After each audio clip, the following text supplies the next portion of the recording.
बिस्मिल्लाहिर्रहमानिर्रहीम। अस्सलाम वालेकुम। अच्छा जी, हम स्टार्ट कर रहे हैं। ठीक है, लास्ट लेक्चर में कल हमने जो है ये अर्थ मूविंग जितने भी इक्विपमेंट थे या मशीनरी थी उनकी प्रोडक्शन के बारे में हमने कुछ न्यूमेरिकल भी परफॉर्म किए थे। फिर एक मशीन है ये डोजर। ठीक है, डोजर के बारे में हमने काफ़ी कुछ पढ़ा था, उसकी डिटेल पढ़ी थी। सही है। काफ़ी टेक्निकल टर्मिनोलॉजी जो उसमें इन्वॉल्व है वो हमने पढ़ी थी कल, परफॉर्म की थी। आज जो है हम एस्टिमेट करेंगे डोजर प्रोडक्शन। ठीक है ना। तो the load that a blade will carry can be estimated by several method. ठीक है। अब लोड का मतलब क्या है? लोड का मतलब जो जितना मास यानी जितना क्वांटिटी क्वांटिटी जो है एक ब्लेड जो है कैरी करता है। सही है। उनकी हम एस्टिमेशन निकालेंगे। सही है। तो मैन्युफैक्चर ब्लेड रेटिंग। ठीक है, तीन तरीके होते हैं। सही है। प्रीवियस एक्सपीरियंस से हमें पता चल जाता है कि प्रीवियस मतलब फॉर एग्जाम्पल किसी जगह पर जो है डोजर से हमने काम किया होता है। ठीक है, किसी साइल में, तो वहां पर जो है पर आवर कितनी क्वांटिटी मतलब वो रिमूव कर सकता है या मूव कर सकता है। ठीक है, फील्ड मेजरमेंट से, या फॉर एग्जांपल 1 आवर के लिए हमने कुछ डोजर से काम कर लिया। ठीक है, तो फिर 1 आवर के बाद हम चेक कर देते हैं, उस क्वांटिटी को मेजर करते हैं जितनी क्वांटिटी एक डोजर ने मूव की होती है। ठीक है ना। तो मैन्युफैक्चर ब्लेड रेटिंग जो है क्या चीज़ है? मैन्युफैक्चर में provide a blade rating based on society of automotive engineers. ठीक है, ये मैन्युफैक्चर कंपनी से जो है आपको एक फार्मूला यहाँ पर गिवन है। ठीक है, ये अकॉर्डिंग टू आपके जो ब्लेड उनके साथ इंस्टॉल होती है, अकॉर्डिंगली उसके लिए जो है ये फार्मूला मतलब उन्होंने डिराइव किया होता है। ठीक है, इसमें वी इस जो है हमें रिप्रेजेंट करना है कैपेसिटी ऑफ स्ट्रेट और एंगल ब्लेड। ठीक है, कल हमने लेक्चर में पढ़ा था कि स्ट्रेट ब्लेड किस तरह होता है और एंगल ब्लेड किस तरह होता है। ठीक है, तो उसकी हम कैपेसिटी किस तरह फाइंड करते हैं? Is equal to 0.8 W H square. अब डब्ल्यू क्या रिप्रेजेंट करता है? डब्ल्यू रिप्रेजेंट कर रहा है ब्लेड विड्थ इन यार्ड। ये मैंने आपको कल बताया था कि हम क्वांटिटी यार्ड में भी मेजर कर सकते हैं, क्यूबिक फीट में भी मेजर कर सकते हैं और मीटर में भी। ठीक है ना, क्वांटिटी हम cubic yard, cubic metre, cubic feet किसी भी यूनिट में हम मेजर कर सकते हैं। ठीक है, तो यहाँ पर जो ये फार्मूला है इसमें मतलब हमें क्यूबिक यार्ड के हिसाब से जो है हम फाइंड कर रहे हैं। ठीक है। अच्छा, वी यू क्या चीज है? वी यू रिप्रेजेंट करता है capacity of universal blade in loose cubic yard.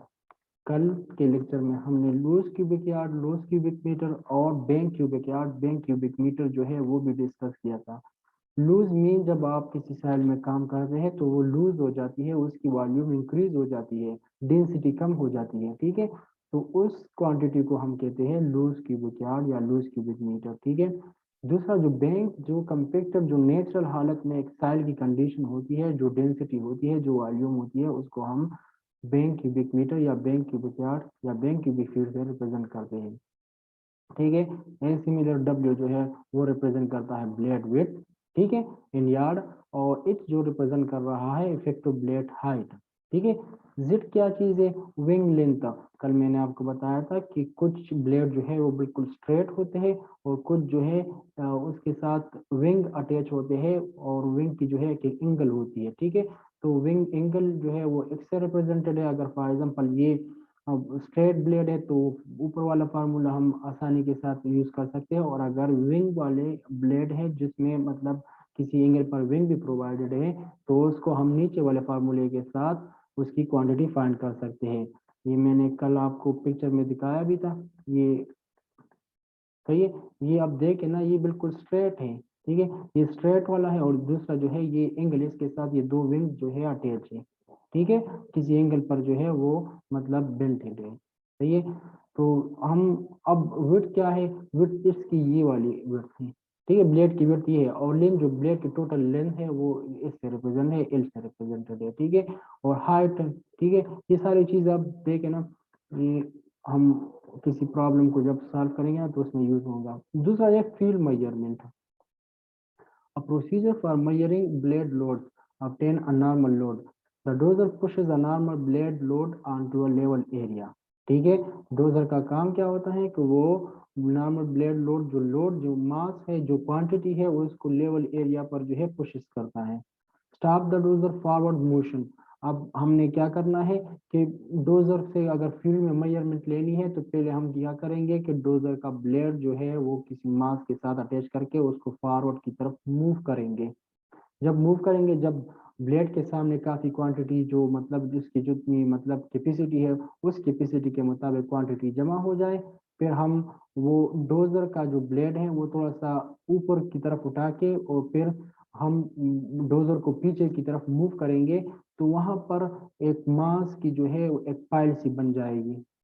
ठीक है, क्वांटिटी जो साइल की क्वांटिटी है वो बन जाएगी। फिर हम उसी क्वांटिटी का जो है वेट भी फाइंड कर लेंगे, हाइट भी फाइंड कर लेंगे और लेंथ भी फाइंड कर लेंगे। सही है, तो उन सारे मेजरमेंट जो हम फील्ड पर लेते हैं उनको मल्टीप्लाई करके हम लूज क्यूबिक यार्ड में उसकी क्वांटिटी यानी मास निकाल लेंगे। सही है, Maihar the height.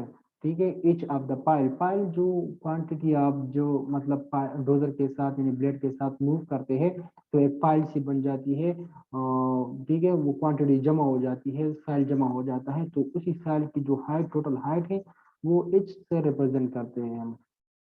File at the inside edge of each rack. ठीक है, मेजरमेंट द विड्थ। फिर जो आपने फाइल जमा किया होता है उसकी एक खास थिकनेस होगी।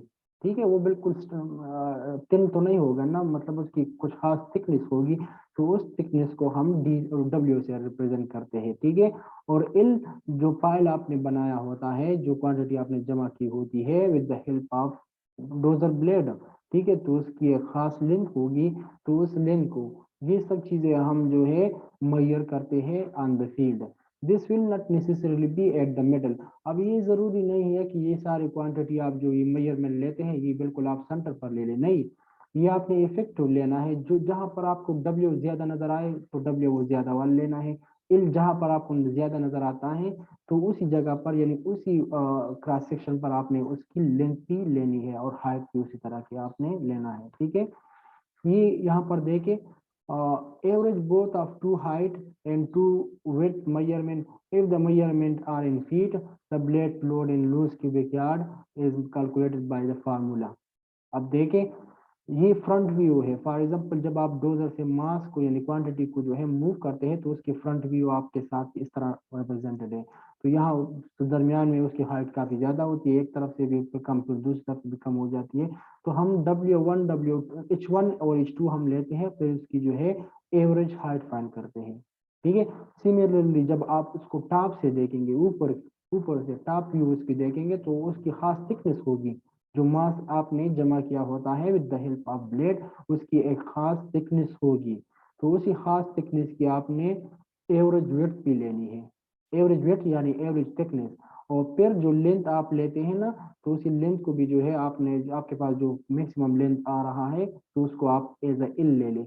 ये सारी क्वांटिटी आप जो लेते हैं, सही है, एच की भी एवरेज हाइट निकाले और डब्ल्यू की एवरेज विड्थ निकाले। फॉर एग्जांपल ये जो प्रॉब्लम गिवन है इसमें ये जो है एक ब्लेड लोड की जो है मेजरमेंट फील्ड मेजरमेंट ली गई है।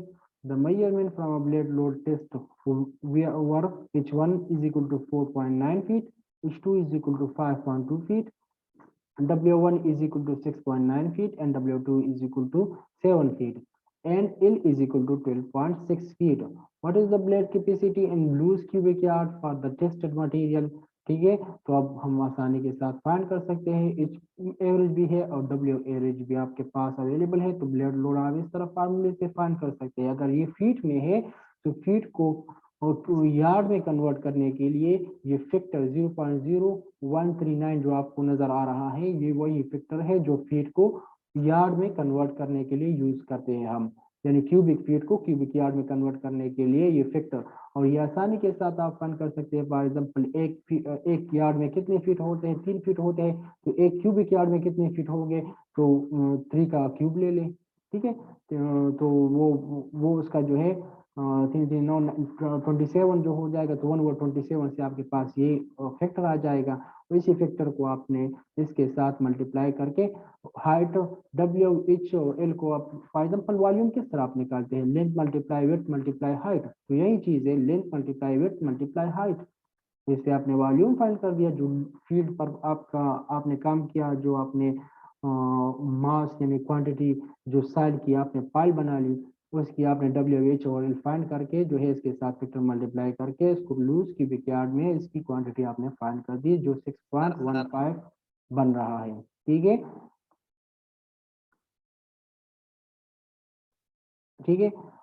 सिमिलरली साइकिल टाइम क्या चीज है? साइकिल मैंने आपको कल भी बताया था कि 1 साइकिल, 2 साइकिल, 3 साइकिल का क्या मतलब है। जब मशीन फॉर एग्जांपल ये डोजर फॉर एग्जांपल ब्लेड लगाता है, फिर साइकिल को जो है आगे मूव करता है, ठीक है, और फिर वापस अपनी जगह पर आके जो है दोबारा ब्लेड लगाता है, तो ये इसका एक साइकिल कंप्लीट हो गया, फिर दूसरा साइकिल कंप्लीट हो जाएगा, फिर तीसरा साइकिल, तो 1 आवर में ये कितने साइकिल परफॉर्म करते हैं। तो ये हर साइल की के लिए डिफरेंट होगा, रॉक्स के लिए डिफरेंट होगा, जो क्लेई साइल है उसके लिए डिफरेंट होगा, जो ग्रेनुलर साइल है यानी क्रश सैंड एक्सेट्रा वगैरह है उसके लिए अलग होगा। ठीक है, the sum of the time required to push backtrack a maneuver into position to push represent the complete dozer cycle। सही है, डोजर साइकिल क्या रिप्रेजेंट करता है? ये रिप्रेजेंट करता है ये जब आप पुश करते हैं फिर वापस आते हैं, या मेन्यूअर मीन जब आप दोबारा नेक्स्ट टर्न के लिए आप तैयारी करते हैं, मतलब ब्लेड वगैरह लगाते हैं, तो ये इन सारे पोजीशन पर कितना टाइम लगता है। ठीक है, ये सारा जो है आपका 1 साइकिल हो जाएगा। ठीक है, dosing is generally perform at slow speed. अब जो डोजिंग है तो ये स्लो स्पीड से अमूमन जो है इसकी स्पीड काफी कम होती है, क्योंकि ये काफी हेवी मास को पुश करने के लिए यूज होता है, तो इसमें स्पीड की इतनी जरूरत नहीं होती, इसमें पावर की जरूरत होती है, तो पावर इसकी ज्यादा होती है लेकिन स्पीड कम होती है। सही है, तो 1.5 to 2 जो है माइल पर आवर के हिसाब से जो है इसकी स्पीड होती है। ठीक है, return the speed is usually the maximum that can be attained in the distance available।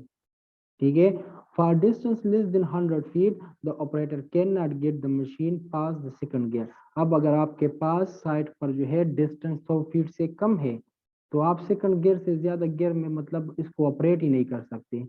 ठीक है, मतलब तो आप थर्ड और फोर्थ फिफ्थ गियर में जो है आप इसको नहीं डाल सकते स्पेशल। ठीक है, ये मतलब आम जब आप जिस तरह आप मोटरवे पर गाड़ी चलाते तो आप उसमें 4 गियर में और जो है टॉप गियर में आप चलते हैं ना, लेकिन यहाँ पर जो है यहाँ वजन इसके साथ आप मूव करते हैं, लोड आप इसके साथ मूव करते हैं, तो वहाँ पर स्पीड कम होती है, और अमूमन जब आपका डिस्टेंस जो है 100 फीट से कम होता है तो फिर आप सेकंड गियर से ज्यादा में इसको चला भी नहीं सकते। ठीक है, अच्छा, dozer production, the formula to calculate dozer production in loose cubic yard per 60 minute per hour is given by formula. Production loose cubic yard की जो है वो 60 minute multiply blade load divide by push time plus return time plus maneuver time. ठीक है, ये मैंने आपको बताया था, लोड तो हमने फाइंड कर दिया ना पीछे, ये जो हम फाइंड कर रहे थे ना, ये इन फार्मूलों से ये हम फाइंड कर रहे थे ना, ब्लेड लोड तो हमने फाइंड कर दिया। अब उसकी जो है प्रोडक्शन यानी लूज की विकयार्ड पर आवर के हिसाब से हम इस तरह फाइंड करते हैं कि 60 मिनट मल्टीप्लाई 60 मिनट हम जो है multiply blade load divided by push time plus return time plus maneuver time. अब पुश टाइम जब आप उसको पुश करते हैं कितना टाइम लगता है, रिटर्न टाइम जब वापस आप गाड़ी वापस मतलब डोजर वापस मतलब जहाँ से साइल आप मूव करना चाहते हैं उस जगह पर वापस आते हैं, तो ये उतना कितना टाइम लगता है। मैन्यूअर टाइम जब आप ब्लेड को जो है मतलब उसको डायरेक्शन देते हैं, उसको मतलब साइल के साथ जो है सही पोजीशन में जो है जब आप उसको लगाते हैं, ठीक है, तो मैन्युअल टाइम इसको कहते हैं। ठीक है ना, अब ये एग्जांपल देके assume that the blade load calculated in example 1 was for a track type tractor equipped with a power shifter। The tractor will be used to push a silty sand material। The average push distance is 90 feet। What production can be expected in loose cubic yard। सही है, अब ये जो है हमें मतलब average push distance भी given है 90 फीट है। 90 फीट में तो हम जिस तरह हमें पता है ना कि 2 गियर से हम ज्यादा जा भी नहीं सकते ना। ठीक है, ब्लेड लोड वही एग्जांपल 1 से जो है मतलब इन्होंने बताया है कि एग्जांपल 1 को यूज करके ठीक है। तो ब्लेड लोड हमने फाइंड किया है लूज क्यूबिक यार्ड में, एग्जांपल 1 में 6.15 लूज क्यूबिक यार्ड हमारे पास आ रहा था। पुश स्पीड जो है 2 माइल पर आवर के हिसाब से, सेंडी मटेरियल है 2 माइल पर आवर के हिसाब से हम मतलब ये जो है मूवमेंट यानी स्पीड इसकी होती है। पुश टाइम के लिए अब देखें ना, अब आपने स्पीड का फार्मूला आपको आता है ना, फिजिक्स में आपने स्पीड का फार्मूला पढ़ा होगा। स्पीड किस चीज के बराबर है? Distance divided by time. ठीक है। अब टाइम किस चीज के बराबर होगा? Time distance divided by, distance divide by आपने क्या करना है, आपने स्पीड डालनी है। वो स्पीड की जो है यूनिट क्या है? मीटर पर सेकंड या मीटर पर आवर या फीट पर आवर या फीट पर सेकंड एक्सेट्रा पर मिनट एक्सेट्रा, उसकी स्पीड होती है। ठीक है ना। तो अब ये वही फार्मूला है, लेकिन यहाँ पर वो कन्वर्जन की गई है ना, तो आपको मतलब यहाँ पर थोड़े से ज्यादा चीजें नजर आती है। ये सिर्फ वो कन्वर्जन है, यानी फीट को माइल को फीट में कन्वर्ट किया है, यानी या फीट को मतलब यहाँ पर देखे ना, अब डिस्टेंस जो है वो 90 फीट में गिवन है, स्पीड जो आपको गिवन है वो माइल पर आवर के हिसाब से गिवन है। तो इन दोनों यूनिट को आपने सेम बनाना है, या फीट को जो है माइल में कन्वर्ट करना है या माइल को जो है फीट में कन्वर्ट करना है। तो यहाँ पर इन्होंने वही काम किया है कि फीट को जो है माइल में कन्वर्ट किया है। तो 91 फीट में जो है 5280 फीट होते हैं 1 माइल में। ठीक है। तो उसको ये फीट को जो है 90 फीट को माइल में कन्वर्ट करने के लिए इस पर डिवाइडेड किया है। और दूसरा मैंने आपको बता दिया कि डिस्टेंस डिवाइडेड बाय स्पीड, तो स्पीड कितना है 2, तो डिस्टेंस को आपने माइल में कन्वर्ट कर दिया और स्पीड जो है ऑलरेडी माइल में है, और मल्टीप्लाई जो 60 मिनट पर आवर जो आपका आवर है, तो आवर को आपने मिनट में कन्वर्ट कर दिया।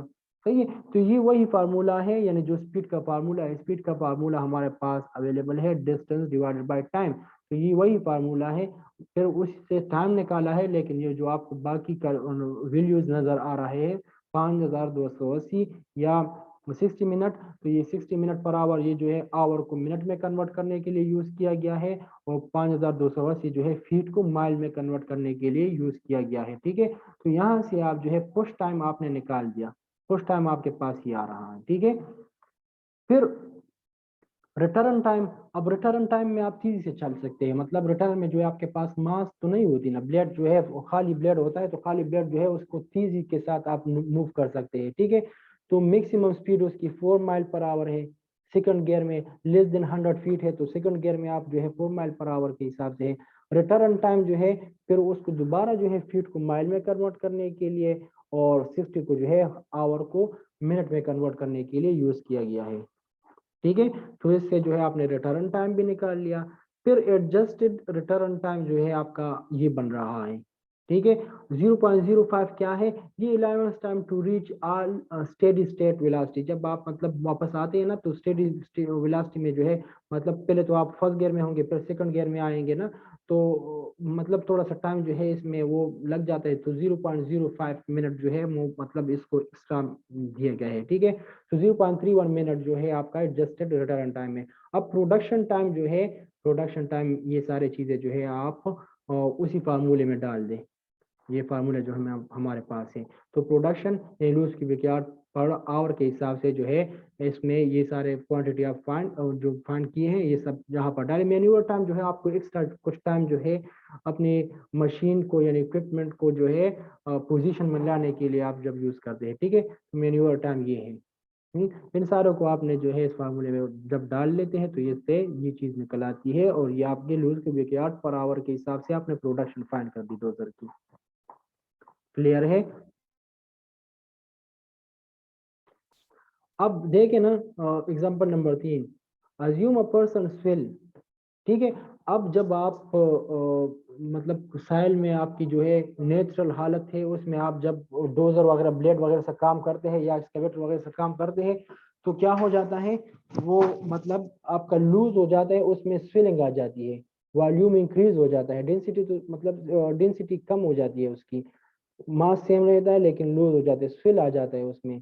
तो स्विल अगर for example person swirl 0.25 for the silty sand of the previous example, जो प्रीवियस एग्जांपल है उसी एग्जांपल को हमने कंटिन्यू किया है, और यहाँ पर उसमें स्विल जो है वो भी हम काउंट कर रहे हैं। And their job efficiency will equal 50 minute per our के हिसाब से। सही है। What is the actual production. अब मैंने ये आपको बताया था कि एफिशिएंसी आप किस तरह फाइंड करते हैं कि 1 आवर तो टोटल मिनट्स होते हैं ना 1 आवर में, ठीक है 60 मिनट्स होते हैं, लेकिन टोटल 60 आउट ऑफ 60 मिनट कितना काम होता है, 50 मिनट के लिए आपने जो है प्रोडक्शन का काम किया है, तो 50 मिनट पर आवर के हिसाब से जो है आप 50 डिवाइड बाई 60 कर लेंगे, ठीक है। अब if the machine has an owning and operating cost of 32.5, अब ये ओनिंग और ऑपरेटिंग कास्ट हमने कहाँ से हासिल किया था, ये जो आपको याद है ना, तो जब हम जो ऑपरेटिंग कास्ट फाइंड कर रहे थे मशीनरी की, और एक्चुअल कास्ट जो थी ऑपरेटिंग कास्ट थी, और ओनिंग कास्ट, तो ये वहां से आपने मतलब कैलकुलेट करके यहाँ पर अब यूज कर रहे हैं। What is the cost for pushing the silty sand, अब टोटल कास्ट आपने निकालनी है कि ये सारी चीजें जब आप इसके लिए काउंट करेंगे ना, तो ओनिंग कास्ट भी काउंट करेंगे, ऑपरेटिंग कास्ट भी काउंट करेंगे, और ये जो अब आपने प्रोडक्शन की जो है वो ये सारी चीजें अब डाल के जो है ये इस फार्मूले में डाल के जो है आपने मतलब उसकी टोटल वो प्रोडक्शन फाइंड करनी है। 12% जो है loose unit rate divided by bank unit rate -1 multiply 100, 12% आप इस तरह निकालेंगे इस फार्मूले से। अब यहाँ पर स्विल गिवन है लेकिन बैंक यूनिट नहीं given, bank loose cubic yard भी आपके पास है, लूज यूनिट भी आपके पास अवेलेबल है, लेकिन बैंक वाला बैंक जो आपका नेचुरल हालत में होता है, जो कंप्यूटर हालत में होता है, वो आपके पास अवेलेबल नहीं है, तो वो हम इस फार्मूले को यूज करके स्विल की क्वांटिटी यहाँ पर डाल के जो है इससे फाइंड कर सकते हैं, ठीक है। देखें नेक्स्ट में, एफिशिएंसी हमारे पास है 50 डिवाइड बाई 60, प्रोडक्शन हमारे पास ऑलरेडी अवेलेबल है जो हमने फाइंड किया है 424 लूज क्यूबिक यार्ड में फाइंड किया है, ठीक है। 1 + 0.2525 जो है हमारे पास फिल है, तो इन सारी चीजों को हम यूज करके 283 bank cubic yard per hour के हिसाब से हमने प्रोडक्शन फाइंड कर दी। अब यूनिट कास्ट हम किस तरह फाइंड करेंगे, तो यूनिट कास्ट हम जो ओनिंग कास्ट है और ऑपरेटिंग कास्ट है उसको डिवाइड करेंगे अपनी प्रोडक्शन पे, तो प्रोडक्शन पर जब हम डिवाइड करते हैं ना, तो $0.15 जो है पर बैंक क्यूबिक यार्ड हमारे पास खर्चा आता है, 0.15 पर बैंक क्यूबिक यार्ड के हिसाब से हमारे पास खर्चा आता है, ठीक है। तो ये सारी चीजें हम इसलिए फाइंड कर रहे हैं कि ताकि हम फिर इसको डिटेल प्रॉब्लम में यूज कर सके। सिमिलरली जो है production formula, manufacturer have developed production formula for use in estimating the amount of material that bulldozer can push. The following production formula is developed by International Harvest, सही है, and can be used as a rule of thumb formula for a power shift crawler tractor, ठीक है। International harvester जो है formula production loose cubic yard जो है is equal to net hours power multiply 330 divide by D plus 50। अब D क्या चीज है, one way push distance, one way push distance को हम डी से रिप्रेजेंट करते हैं, ठीक है। और सिमिलरली जो है हॉर्स पावर जो है net horse power at the fly wheel for a power shift crawler tractor, ठीक है। अब देखे नेक्स्ट में, अ पावर शिफ्ट जो है ट्रैक टाइप ट्रैक्टर जो है with 200 horse power will be used to push material 90 feet, use the IH formula to calculate the loose cubic yard production which can be expected for the operation, सही है। तो ये formula given है उसमें डाल दे, net hours power भी डाल दे, 330 already जो है फैक्टर है फार्मूले में, डी प्लस 50 जो है फैक्टर है, और डी जो है आपके पास डिस्टेंस है, तो इससे आपने आसानी के साथ 471 लूज क्यूबिक यार्ड में आपने प्रोडक्शन फाइंड कर दी, ठीक है। अच्छा, realistically the production will be less than 471 loose cubic yard because there are some other factors that can affect the production such as efficiency, operator, weather condition, visibility, material, etc. ठीक है, तो बाकी भी कुछ ऐसी कंडीशन यहाँ पर involve होंगे जिसकी वजह से आपकी प्रोडक्शन कम आएगी, ठीक है। ये तो हमने दो तरह के इक्विपमेंट की जो है हमने प्रोडक्शन फाइंड कर दी, प्रोडक्शन कास्ट भी फाइंड कर दी, एक जो था हमने एक्सकेवेटर के लिए मतलब डिटेल से प्रॉब्लम परफॉर्म किए, फिर डोजर के लिए डिटेल से प्रॉब्लम परफॉर्म कर दिए, ठीक है ना। अब जो लैंड क्लियरिंग ऑपरेशन जो है बाकी कुछ ऐसे और भी बहुत ज्यादा, क्राउलर जो एक ट्रैक्टर मशीन जो होती है, क्राउलर ट्रैक्टर, सही है, ये एक मशीन सी होती है, इससे आप जो है क्लियरेंस करते हैं जो आपके साइड पर जो है मतलब ट्रीज वगैरह है या कुछ ऐसे और गंद वगैरह पड़ा है, ठीक है, तो उसकी क्लियरेंस के लिए आप ये मशीन भी यूज करते हैं। अब इस मशीनरी की जो है कुछ टेक्नोलॉजीज होगी, और फिर उसकी भी जो है प्रोडक्शन कास्ट यानी ओनिंग कास्ट वगैरह को फाइंड करने के लिए भी जो कुछ फार्मूले होंगे, तो आपने उसको उसको भी जो है फाइंड करना है जी। ये क्रॉलर मशीन है, ठीक है, इस तरह आपने देखा होगा, ठीक है। तो ये चीज़ जो है मैं आप पर छोड़ देता हूँ ताकि आप इसकी थ्योरी जो है खुद पढ़ ले, ठीक है। ये कुछ थ्योरी है इसके लिए है, तो ये आप खुद पढ़ लें, और इंशाल्लाह फिर नेक्स्ट क्लास में हम किसी मतलब कुछ और नए प्रॉब्लम के साथ जो है इस कोर्स को जो है आगे ले जाएंगे, सही है। आज के लिए बस इतना ही था। और अब बात करते हैं वाइवा एग्जाम की, ठीक है। तो वाइवा हमारा जो है अभी रहता है, ठीक है। तो वाइवा के लिए आप